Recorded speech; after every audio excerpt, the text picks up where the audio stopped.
tangled up in you. Yeah. Do-do-do-do-do, do-do-do-do-do, do-do-do-do-do, do-do-do-do-do. I'm open, you're closed, where I follow your ghost. I worry I won't see your face light up again. Even the best fall down sometimes. Even the wrong words seem to rhyme. Out of the doubt that fills my mind, I somehow find you and I collide.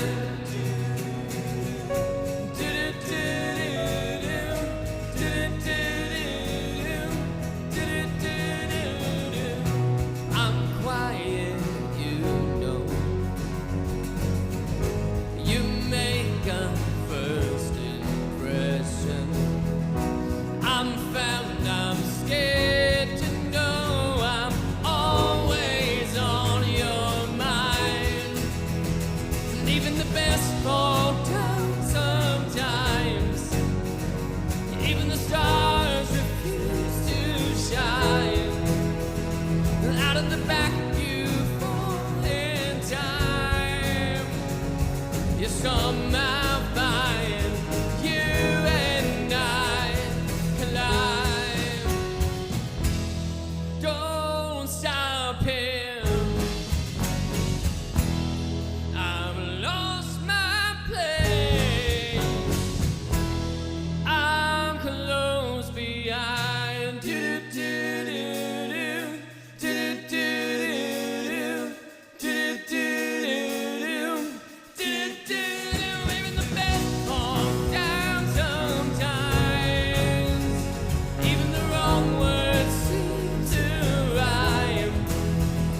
Out of the doubt that fills your mind. Oh, you finally find you and I collide. You finally find you and I collide. You finally find you and I collide.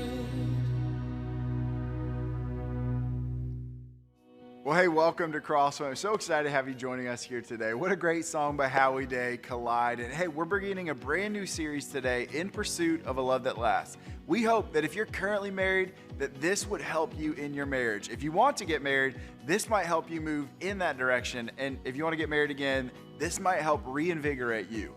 Now, today, we are going to discover a love that's bigger, brighter, and more intense than we can even imagine. So, this is going to be incredible. We're so excited to talk about this really important topic. Now, my name is Chris, if we've not had a chance to meet yet, and we want you to know that you're joining hundreds of other people here at Crosspoint, just like you, both in person and across the globe today. And hey, how about Easter last weekend? Wasn't that incredible? I mean, we hope that you were encouraged all week long about the possibilities that we have because of Easter. Now, if you missed it, we can check that out.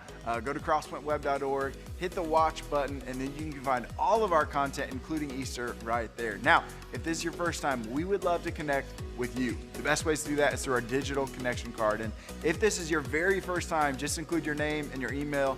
We will make sure that you are in the loop around here. And if you share your mailing address, we'll drop a gift in the mail this week as simply just a way of saying thanks for joining us here at Crosspoint today. Now, if you like what you experienced this weekend, we would love to see you again soon. In fact, here are Crosspoint's big three and how you can connect over the next couple of weeks here. This weekend, we're kicking off this brand new Project Go, sponsoring school supplies and backpacks for over 400 of our friends at the senior high of Village Project Africa in Kenya. For just $25, you can provide an entire year's worth of school supplies. Here's how you can help from wherever you are right now. At the top of your browser, or go to the Crosspoint app and hit the give button, and you can just simply make a donation to VPA. Simply include the amount that you want to donate in multiples of $25. You can sponsor one student backpack, 5, 10, however many you like, and 100% of that donation goes to providing those school supplies. And then later this week, we'll email you a photo of the student that you have blessed with your donation. I mean, how cool is that? You can make a difference on the other side of the world from right where you are, maybe while still in your pajamas in your own bed here tonight. Now, next thing, we've got a drive-in movie coming to the Crosspoint parking lot on Friday, April 29th. This is Carpool Cinema. You're invited to join us for the party in the parking lot starting at dusk with the movie Sing 2. Everything is absolutely free, so invite your friends, family, even the dog. Tailgate, make an evening of it. Parking lot's gonna open at 7:30. We'll throw in the popcorn. You can BYOB. And then lastly, parents, we've got baby child dedications coming May 12th and 15th in all of our weekend services. If you'd like to find out more about baby child dedications, let us know on your connection card or hit the Crosspoint app or on our website under What's Happening. Now, that's a lot to remember, but if you get our weekly email, it's all gonna be right there in your inbox. And if you don't, be sure, let us know on your connection card, or you can find us on Facebook, subscribe to our YouTube channel, and you won't miss out on any of the action. Now, we've got a great service today. We all know that falling in love is easy, or at least easier, but staying there, that's a whole different deal. In fact, maybe you've asked the question, is it even possible for two people to fall in love and actually stay there? It is. Today, we're gonna explore how. So let's head into the venue and dive in. Oh man, my name's Curt. It's great to have you with us this weekend. You guys having fun so far? Yeah, man, I tell you what, it's been a lot of fun. I think we're gonna have a lot of fun today. Those of you tuning online, man, it's so good to have you join us from wherever you're joining us from. Very cool to have you with us in this time. And, you know, I know what the ladies are thinking in the room. The ladies are like, finally, a relationship series, right? And the guys are going, man, I was just starting to like this church. You know, and so, ladies, just a couple things as we get started. This might be a bit stereotypical, but, you know, men, when we think of relationships, it's kind of like most of you think about a car. Like, we don't want to work on it, we just want it to work, right? And so, like, when you say, hey, I'm so glad we're doing this series, and you know, we're gonna be able to go home and talk about all the things that we learned together, like for us guys, we're just like, what we hear is, all right, there's something wrong with us. Right? All right, we're gonna have to go to church and get fixed. And so, you know, it kind of reminds me of every fall when I bring my snowmobiles home. I have some snowmobiles, I store them away, I bring them home, you know, around as winter comes around. And guys, if you have boats or, you know, RVs or riding mowers, whatever it is, I mean, you probably do some of the same things. And so, ladies, as guys, when I bring those home, I just kind of spend time out there, you know, with my head under the hood, firing it up, get my hands dirty, smell like gas. And Julie, you know, she'll like come out and she'll be like, hey, is there a problem with the snowmobiles? I'm like, no, I mean, I'm just checking. She's like, well, gosh, we're spending an awful lot of time checking if there's nothing wrong with them. And of course, that's the connection right there, right? Because for guys, that's kind of how we feel about relationships. It's kind of like, man, if the relationship's not broke down and sitting on the side of the road, not going anywhere, then we're fine, right? We don't have to do anything. Well, actually, yes, we do. It's really good for us to actually evaluate where we are and how we get to better places. So for the next few weeks, we're going to be talking about how do we pursue a love that lasts. And if you're somebody who is in a relationship, maybe you're single and you're looking to move toward marriage, we hope this helps you. If you're engaged, you know, hopefully this helps as you move into marriage. If you're a newlywed or you've been married for a while, I think this will maybe help, you know, clarify and help us grow to new places. If you're single or single again, and especially for those of you who are students, if you're a high school student or a college student, I just think you're in the best place because you can take all of this and you can actually go forward without a lot of baggage as you look ahead to these great seasons in your life. So today's week one, and today's kind of an introduction, and so I'm going to kind of set the table for where we're going to go over the next 4 weeks and kind of create the tension. All right, and so there's not going to be a lot of Bible verses today. I'm just going to give you a heads up, and if you're somebody who doesn't like the Bible, you're probably like, great, love it, looking forward to it. If you're somebody who does, you're probably like, do they ever read the Bible around here? Just wait, come back next week. Next week, we're going to look at perhaps the most fantastic relationship statement ever said, ever given to us, and it just happens to come out of this book that we call the Bible, the New Testament part of the Bible. So today, I'm going to highlight the tension of how do we move beyond just, you know, falling in love, but actually getting to those places where we find a love that lasts. And so when we come into relationships, all of us have a box. We all have a box, an invisible box, if you will, of hopes, dreams, and desires. And if you're single and you're not dating anyone, you probably have a pretty undefined box. If you are dating someone or if you're engaged, you've probably talked about some of the things, your hopes, your dreams, and your desires. And if you're married, you should definitely know what's in this box. And perhaps the problem, if you're experiencing problems, is you don't know what's in this box or in the box of your partner. And so as we think about the future, we all have hopes and dreams and desires, right? And so we have hopes and dreams and desires about things, for instance, like money. Right? Do we want a lot of money? Are we going to be okay with just a little? Because all we need is love, right? Who needs money? Are we going to be a dual income family? Are we going to be a single income family? Is she going to be a stay-at-home mom, him a stay-at-home dad? Maybe we're going to have enough money. Both of us are going to be stay-at-home. But you're going to have hopes, dreams, and desires when it comes to money.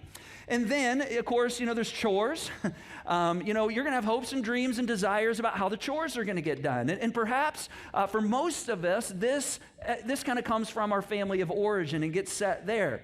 And then, of course, you're going to have to live someplace. And so what kind of house are we going to have? And is it going to be rented? Is it going to be leased? Is it going to be, a purchase? And so you're going to have to figure that out.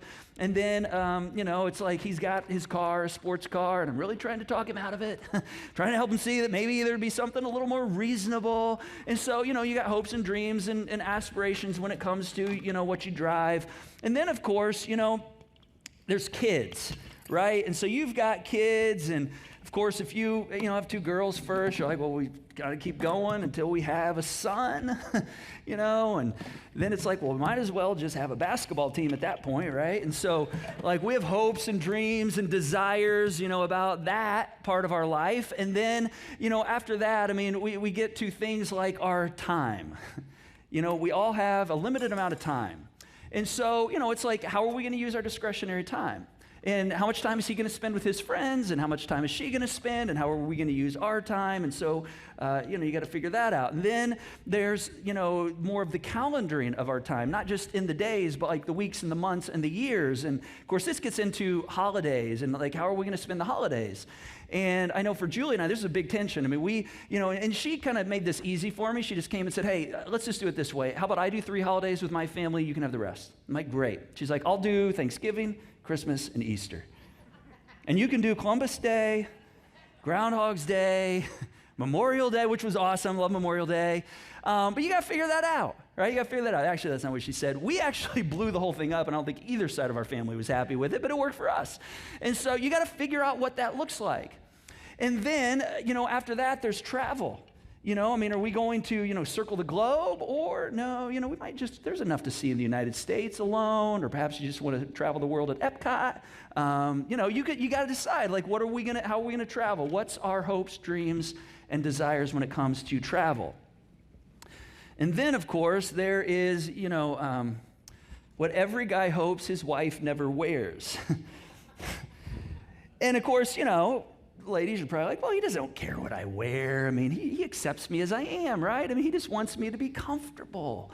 And so there's hopes and dreams and desires as it, comes to that as well. And then, of course, there's, conflict resolution, right? Everybody's got to figure out conflict resolution because there's going to be conflict. And for some, the expectation is, hey, we're going to talk it all out. We're going to get it all out. We're going to talk. We're going to tell every detail of every situation. And, somebody else might go, no. That's not a good idea. I don't know that we need to share everything. Some things, yes, but let's just be honest about the things we do share. And then somebody else might go, well, we just yelled it out in our family. We yelled all the time, and we got it out so we could move on. And then, of course, somebody else might say, well, that just seems so insensitive. We never yelled. We keep our voices down. And the guys are like, I thought that was what sex was for, makeup sex, right? And so, you got to figure out, the conflict part of this. And then there's a kind of a bigger one, and I don't even have a visual for this one, all right? This one, I don't even know how to capture this one and illustrate it, but it's how are we going to treat each other? Because we all have, hopes, dreams, and desires in terms of how we're going to be treated by our fiance or our significant other or eventually our spouse. And, and let me just say, maybe you haven't thought of this one, but you probably have some pretty clear expectations, meaning, you've probably thought about, okay, if he loves me, then he will never, ever, how would you fill in the blank? or if she loves me, she will never, ever. So we have some expectations there. So there's a number of factors that influence what we put in our invisible box. We all have this, right? For some of us, it's what we've seen and heard. Maybe we've seen this modeled in certain families, or we've read about it, or we've observed it in people who've mentored us. Maybe our neighbors, like it works really well, and so we've taken that. For others of us, and a lot of us, it actually comes from what we've experienced. And this is where we get back to our family of origin. And this is such a big deal, and so many times it gets complicated and it gets so emotional because most of us, we have hopes, dreams, and desires that have come out of what we grew up in and what we grew up with. And for some of us, we're trying to avoid something. We're like, I hope we never become like my parents. I hope I never become like my mom. I hope I never become like my dad. Sometimes, ladies, you come to us as husbands, and you're like, will you tell me if I ever become like my mother? And I'm like, no, because I don't want to sleep on the porch. All right, I like sleeping inside. I just don't think that's my role to let you know when you become like your mom. And so, and then others of us are like trying to maybe repeat something. We maybe saw something that we really liked, like, oh my gosh, that's what I want right there. I want our life, our relationship, our marriage to look just like that. Maybe it was a parent or an older sibling or friends or, and so even in the situations where we're trying to recreate something really good and really healthy, in the middle of all this is me. It's my hopes, and it's my dreams, and it's my desires. And somewhere in the relationship, all right, we don't even know when this fully happens, man. And this is why it's helpful to have some visuals to think about. But somewhere in the midst of the relationship, maybe it's, when we get engaged. Perhaps it's when we're standing at the altar. Maybe even, in our first year of marriage or 5 years in. But at some point in our relationship, we take our box of hopes and dreams and desires, and we say to our partner, here you go. I need you to go make this happen for me. I mean, this is what I've always dreamed my life to be like. And you're like, this is why I said yes. This is why I said yes when I dated you. This is why I said yes when we're standing at the altar. I mean, I have a very clear picture of the things, the hopes and dreams, the desires that I want to come about. This is what I want the future to look like. I need you to help me make that happen. And see, the problem, and really the tension comes when someone hands their box of hopes and dreams and desires to us, and when we receive it, it doesn't always feel like hopes and dreams and desires. It actually feels to them more like expectations. And all of a sudden, it feels like I've got this enormous weight that I've got to carry, and it's like I've got this homework that I've got to do, and all this responsibility, because what are expectations anyway? Well, expectations are simply a strong belief that something will happen, right? I mean, we're not living in our dream house yet, but we're getting there, right, honey? I mean, eventually we're going to be there, and we are moving toward it, right? I know we only have one kid now, but we have a dream of 4, right? We're still planning on that, right? I mean, we have these hopes and dreams and expectations, and the strong belief that something's going to come about. And again, the problem, and you know this, I mean, I'm just putting words to things we probably already know, but anytime we try to recreate something we've seen or try to avoid something we've seen when it comes to our hopes and our dreams and our desires, it turns them into expectations. And even in the best of relationships, even when the best fall down sometime, and even though wrong words seem to rhyme, out of doubt, I don't even know how the doubt fills my mind, I somehow find that you and I, we collide. See what I did right there? Wasn't that a great song by the band earlier tonight? Man, oh yeah, great song, great song. We collide, right? We collide. You and I, we have these hopes, dreams, and we collide. We swap boxes. I'm going to give you mine, you're going to give me yours, and all of a sudden what was intangible and wispy and dreamy, and oh my gosh, it's so fun and romantic, and we have no worries in the world, all of a sudden it turns into a bunch of homework and expectation and pressure. And so when this happens, when the eyes collide, there's really 5 things that we do, and we're going to look at 4 of them today. And so 4 things we do when our eyes collide. Number 1 is we leave. All right, we see it and we go, okay, this isn't what I had in mind. This was not the plan. You didn't tell me about this, right? You shifted lanes. I mean, we were going here, and then all of a sudden we're right here. I mean, I just don't know that I can even carry this expectation. All right, I don't think I'm ever going to live up to this. I didn't sign up for this. I'm out. And when you leave, you know what you do? You actually take your invisible box of hopes and dreams and desires that have turned into expectations, and you carry that with you to the next relationship. And then the second thing we do if we don't leave is we win. All I do is win, no matter what. So we want to win no matter what, right? We're like, hey, I want my way. And let's be honest, in every relationship, typically, not always the case, but typically there's one personality that's a little stronger than the other. And we want to win. Usually that person powers up. And when we do that, the 4 C's kind of come about, the 4 C's of an unsatisfying and kind of dysfunctional relationship. You know what those are, right? You don't know what those are? All right, well, I'll show them to you. They're these right here: convince, convict, control, and coerce. All right, and so we begin to say, okay, I know, honey, this is what you want, and this is your dreams, but I'm going to tell you, that's not how the world turns. All right, my way is the way. This is how we're going to do it. And so you need to just, get rid of your things and do it my way. Because aren't we always so much happier when our lives have to revolve around everybody else's dreams and hopes and expectations? I mean, it's always so much better, right? Honey, just abandon your dreams and desires and just get on board with mine. And then we convict, we guilt, right? I mean, I don't want to be critical, I don't want to judge, but I mean, that's just dumb. I mean, your way is dumb. I don't know where you got that, probably from your parents. All right, that's dumb. All right, and so we guilt. And then we control and we coerce. And at the end of the day, the winner's happy, right? The winner's like, oh man, I got exactly what I wanted. I'm not sure why he or she's like, so I don't know what's wrong with them. They just don't seem to be quite into it the way that I am. All right, but the winner's happy because like now 2 of you are all about your hopes and dreams and desires. And so this brings us to the third response. The third one, if we don't leave and we don't win, we conform. We become conformists. All right, and you abandon who you are in order to make the other person happy, even though it doesn't work for you. And conforming works for a while, right? Because it like lowers the temperature in the relationship, lowers the temperature in the room. I mean, you've heard before, happy wife is a happy life. Yeah, you've heard that too. As long as she's happy, as long as he's happy, I mean, it doesn't really matter what I want, as long as we keep him happy. It's not my dream, I mean, but I'll deal with it.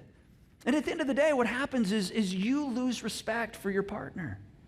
And your partner loses respect for you. And then the fourth response when our eyes collide is we compromise. And a lot of people think this is the goal. A lot of people think this is actually the win right here. This is how to stay married. This is how, we just compromise. And you maybe saw this in your parents. I mean, they weren't like unhappy, but they definitely were happy. They're like, yeah, I mean, it's not my thing, but I mean, it's hers or his. And we just made it work. Just like in couples retreat, right? I mean, we're making it work. And so the compromise marriage, I do my part, you do your part. You keep score a lot. All right, I'm going to pay attention to the things you do as long as you keep your end up, and I'm going to do my end. All right, it's a bit contractual.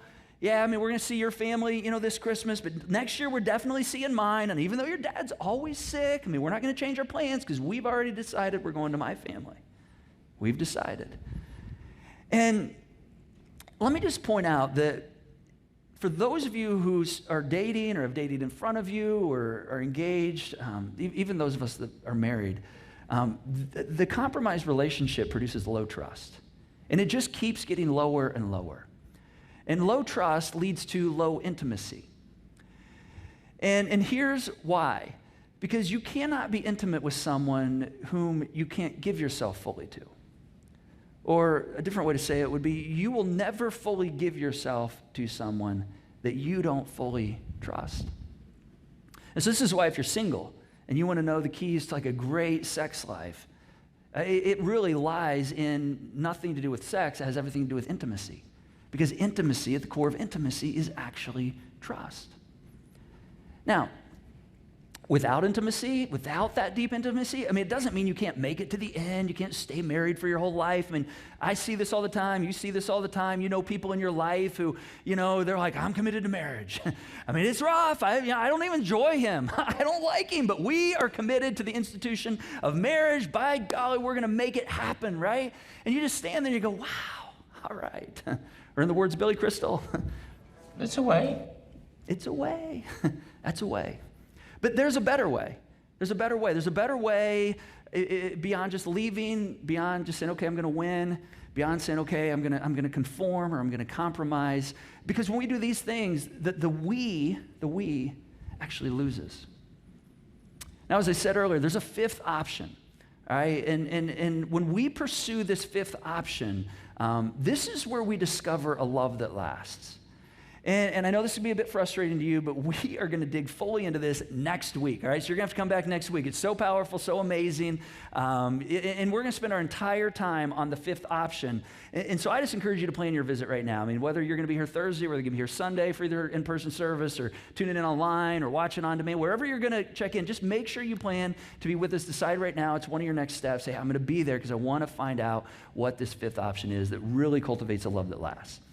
Now, for the last few minutes, I want to frame the problem with where we're going to be heading over these next few weeks so we can kind of get a handle on where we're going to be going. Because I would guess there's nothing I've said so far that is like earth-shattering or something you didn't know. Perhaps there's something you're like, oh my gosh, this is us. I connect with that. That's what our life looks like. But here's what I want us to see. Expectations, right, and this is true in every relationship, expectations create a debt-debtor relationship. All right, and so in that moment, when I take my hopes and my dreams and my desires and I hand those to you, all of a sudden you owe me. And that becomes a debt-debtor relationship. All right, you owe me to enjoy the way I like to manage money. You owe me to navigate conflict the way I expect that to be manned. You owe me to produce the right number of kids. You owe me to, be patient with me. I mean, I want you to provide. You owe me to stay fit and look the way that I want. See, this debt-debtor relationship, I just don't think this is at all what God had intended when he put the first man and the first woman together. So I want to give you a question to think about this. And this is a question you can think about between now and the next time when we're together. And here's the question. How much gratitude do you express to people who simply pay you what they owe you? Think about that. How much gratitude do you express to people who just basically do what is expected? All right, they do the bare minimum. And the answer to that is minimal, right? You don't express a lot of gratitude to people who do the bare minimum. And see, here's the tricky part. Here's the tricky part of being married and with the same person for many, many, many years. See, every relationship, every marriage, you develop routines. And routines are good. In fact, routines give us structure in our lives. Nothing wrong with routines, but we also then develop roles. And I'm not talking like, well, it's the man's role to do this and the woman's role. I'm not talking that at all. In your relationship, you've formed what your roles are. You've said, okay, here's what I'm going to do. Here's what you're going to do. Here's how we've made this work. This is how relationships work. It looks different in your life than it does in mine, but we have roles. But when I expect Julie to do what she's always done, the gratitude is going to be minimal, right? I mean, which communicates that I actually have an invisible box of expectations. I'm not going to thank her necessarily when she does it. In fact, when she doesn't do it, I'm going to be like, hey, what's up with that? You didn't do what you always do. And so, we become accustomed to it and we then don't have any gratitude. Because see, here's gratitude. And this is something you can start this week. Gratitude is when I go, wow, I didn't expect that. Wow, I didn't expect that. What do you mean you didn't expect it? I make your lunch every single morning for you before you walk out the door. Well, I know. Right before I go out, you hand me my lunch, and I'm surprised by it every single morning because I didn't expect it. What do you mean you didn't expect it? I mean, I've been doing this for like 6 years for you. I know, but every single morning when I come downstairs, even though you've done this for me every single day for the last 6 years, I don't expect it, and so I just want you to know, wow, thank you for providing my lunch for me today. Thank you. I'm grateful for that. I didn't expect that. Let me tell you something. This is something that supercharges intimacy in a relationship. This is how you fuel a love that lasts. It's an indication that your invisible box, is not filled up. The other thing a debt-debtor relationship does, and you don't even know this is happening, but you wake up one day and you go, oh my gosh, how do we get here? What happened to us? Because see, a debt-debtor relationship eliminates the possibility of unconditional love. Because if you owe me, you can't really truly unconditionally love me. Because if I owe you flowers, if Julie's like, hey, you owe me flowers on Valentine's Day. I'm like, oh, don't worry, I got flowers. Here you go, Julie. Honey, I got you flowers. Here you go. And she's like, oh, good, okay. All right, we can move on then, all right? We got back to zero. The ledger's clean, right? You fulfilled the expectation. Or if I'm like, all right, it's my birthday. Where's the cards on my birthday? Where's the gifts? And she's like, oh, we got the cards, we got the gifts. Here you go. Here's everything you're expecting. All right, great. We can move on. All right, you fulfilled it. See, when I owe you, I mean, it even feels weird, right? Because when it's expected, you're like, it's not even going to feel like love because it's like expected. See, love doesn't do well in an environment of expectation.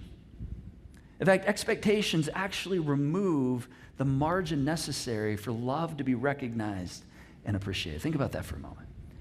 You can't even see it coming because it's expected. That's what she always does. That's what I expect him to do. That's what women are supposed to do. That's what men are supposed to do. You can't even see it coming because your expectations have taken over. Expectations is like meeting the minimum requirement. It eliminates, this is such a powerful idea, it eliminates the potential for love to be recognized and appreciated. This is why when we have a box full of expectation, it undermines intimacy because it feels like pressure every single day of the week. But see, here's the good news. Here's the good news. You don't have to live this way. Now, you don't have to live this way. And you know why? Because I know happy couples. I know couples that have had a long love that continues to go on. And you can have this same kind of love too. And we're going to tell you how to do it next week, so you're going to have to come back next week. All right?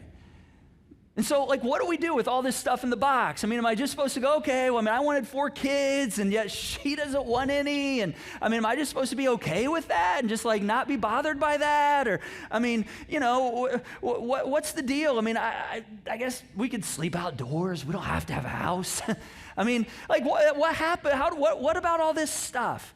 All right, well, we're going to go deeper into that over the next few weeks as well. But the short answer to what I do with all my hopes, dreams, and desires is, short answer is you keep it in the box. All right, keep it in the box, because you're going, okay, well, how do I do that? If these are all the things I hope, I dream, I've always hoped to have, take place, come out in my relationships, how do I do that? How do I keep those from being projected to, my partner, my spouse? All right, well, again, the short answer, the correct answer is really how you're going to answer this next question. You're not going to like this next question I'm going to give you, all right? This is going to bother you a bit because you know the right answer, but you're not going to like the right answer. All right, and so there's something that couples who have lasted a long time, who have developed a love that lasts, there's something that they know. And it's not intuitive. It's the kind of thing that might make you run for the hills. You might go, gosh, I don't know that I'm interested in a relationship like this right now. All right, or perhaps it's something that you go, okay, this is game changing. I mean, this really will take us to new places. All right, and this certainly didn't originate with me. But here's the question. The best way to keep the hopes, the dreams, and the desires in, from making their way into the hopes, dreams, and desires and expectation box is to answer this question right here. And the question is, what do they owe you? Your partner, your significant other, your spouse, like, what do they owe you? What do they owe you? Because, see, couples who have lasted well beyond the falling in love phase, and they've lasted into the years and years of a love that lasts, they discovered that the answer to this question, what do they owe you? The answer is nothing. Nothing. See, couples that have a love that lasts, they know that they owe each other everything, but they're owed nothing in return. Which doesn't make any sense, right? You're like, well, who would want that? Let me tell you something about these couples that have discovered this. There's something about them that doesn't make any sense. I mean, they go through hard times and things that you think, man, that'd blow up a marriage, and they just come out on the other side. They're still enjoying each other. They aren't amazingly talented. They're not like fantastically, wealthy, and yet they just keep going, like loving life together. Some of them have a lot of kids. Some of them have no kids. They haven't been able to have kids. And yet they've found, they're like a mystery. It's like, this doesn't make sense. You know why? Because they operate with this mindset right here that they owe each other everything, but they are owed nothing in return. And see, they've actually discovered and leveraged this principle that Jesus teaches us. And this is something that, you don't have to be a Christian to leverage this. In fact, I know a lot of people that are not people of faith that have discovered this. I probably even know that it's from Jesus, but they've just found that when I live this way, man, it works. And there's a lot of Christians I know that haven't discovered this. I mean, just because we're a person of faith or a Christian doesn't mean we just fall into this. Like, this is something we have to cultivate and grow into. And so Jesus, he gives us this one overarching, all-encompassing, transgenerational, transcultural command. And we talk about this all the time here at Crosspoint because it applies to so many situations. Jesus gets all his guys together and says, hey guys, listen, I know there's something like 630 some, Jewish laws, and I've reduced it all down to 2, love God, love others. And now I'm going to reduce it down to 1. I'm going to make it real simple. And they're like, all right, we love that, Jesus. What is it? And he says, as I have loved you, so you are to love one another. That's it. As I have loved you, I want you to love one another. And then the Apostle Paul comes around, and he takes it a bit further, and he kind of extrapolates this out, and he puts some handles on it. All right, and he connects it to all these situations, and one of the situations is the marriage context. And he says this, he says, just walk in the way of love, just as Christ, here's the thing Jesus said, just as Christ loved us and gave himself up for us. And I'm telling you, when you take this idea right here and you drop it into the center of your relationship, the marriage begins to feel like a submission competition. It feels like a race to the back of the line, to which you go, that sounds miserable, right? That's why so few people actually try it. But see, it's one of the things that actually cultivates a love that lasts. So next week, we're going to pick up right here. We're going to pick up right here and talk about that 5th thing. Now, I'm going to give you a couple walkouts before we wrap up. All right, and before I give them to you, if you're here with a fiance or you're a spouse or you're dating someone, you're here together, I'm just going to encourage you not to talk about this on your way home. All right, I know usually you're like, hey, talk about it. I would encourage you, some of you are like, oh my gosh, I can't wait till we get in the car. We're taking a long way home. We're going to talk about this all the way home. Don't talk about this, and here's why. All right, my walkouts today have nothing to do with the other person. All right, they have nothing to do with your partner or your spouse. They have everything to do with you. All right, so this is really, we start with us. And so, first walkout is we have 3 resources that I want to just encourage you to tap into. The first one is for husbands. It's called Husband in Pursuit, 31 Daily Challenges for Loving Your Wife Well. All right, and then the second one's for women, for wives. It's called Wife in Pursuit, 31 Daily Challenges for Loving your husband well. And so this is all about you. This isn't about how do I shape and change them. This is about, okay, how can I begin to take on a different mindset and a different posture and really, truly love well through some very engaging daily practices and challenges. So we encourage you to grab these. If you're single, or if you're single again, or even if you're married and you've never read this book, there's a book called Love That Lasts, How We Discovered God's Better Way for Love, Dating, Sex, and Marriage. And I tell you, if you've not read this, I think everybody should read this. We've recommended this before, and I still will highly recommend it if you've not had a chance to read it. My kids are reading it, my older kids, because this is so formative for them as they're dating. You can purchase these in the Commons. They're available out there, and you can purchase them on Amazon. We don't care. We just want to, if you're interested, we encourage you to consider jumping into these challenges. And then for all of us, 2 questions that I want to give you as we wrap up, and I want you to think about this for the next time. First one is this: what's in your box? What's in your box? You should know what's in your box. What's in your hopes, dreams, and desires box? And if you're dating someone, you should start figuring that out. If you're engaged, you really should figure that out. And if you're married, perhaps again, if you don't know this is part of the problem. All right, so what's in your box? And then the second question, perhaps more important, is this one: are you expecting someone to carry it around for you? Have you handed it off? Is there something that you've handed off and created unintended pressure for your partner, your spouse, for someone in your life? Are they carrying around your invisible box of hopes, dreams, and desires? And I'm telling you, as you wrestle these questions to the ground, this is going to give you some handles to get to new places. And perhaps by God's grace, in fact, this is kind of my prayer, by God's grace, that maybe some of us, we might just realize, oh my gosh, I've handed a lot of stuff off, and I didn't even know it. Hey, that's fine. The cool thing is the discovery of, oh my gosh, this is what I've done. And our prayer is that you recognize that and you begin to go, okay, I need to put all that back in the box. And I actually need to go apologize and just say, okay, how can I leverage myself fully for your benefit? Because, man, for a long time, we've been leveraging myself and yourself for mine. I'm telling you, that will take us to new places.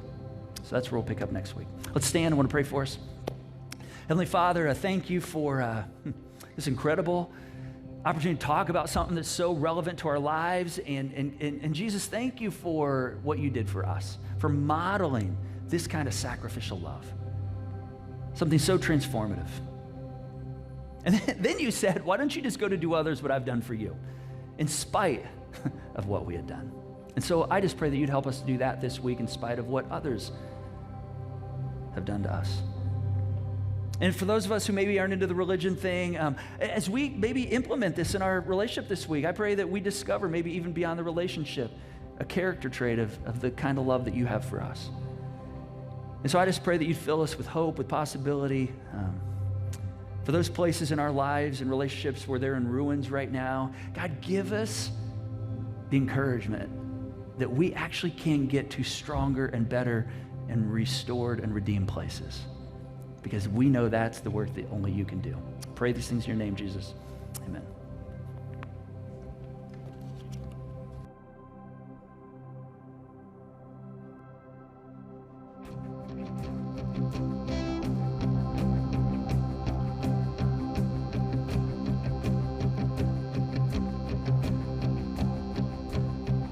I raise a hallelujah in the presence of my enemies. I raise a hallelujah louder than the unbelief. I raise a hallelujah. My weapon is a melody. I raise a hallelujah.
of the storm.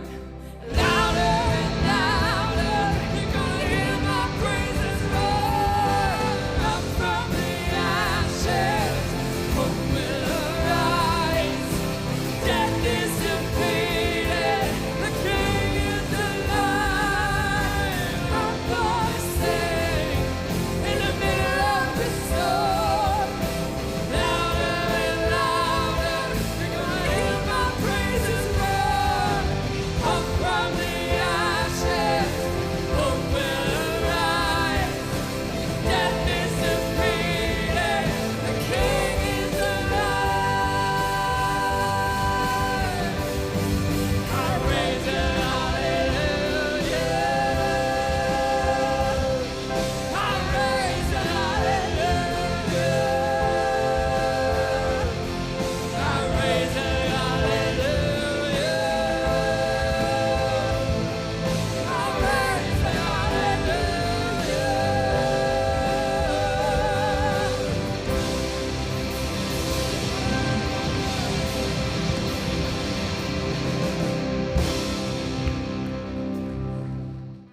If you're wondering if a relationship can be renewed, can be healed, can go to new and better places, we really believe that it can because we've seen it, we've experienced it with so many people, and we're here to help. So we're so glad that you joined us here today. If you haven't done so, go ahead and hit send on that digital connection card. And if you'd like prayer, text this keyword, need prayer, to 25827, and a member of our team will call you within the next day. And don't miss part 2 of In Pursuit of a Love That Lasts. Thanks for being here. We will see you next time.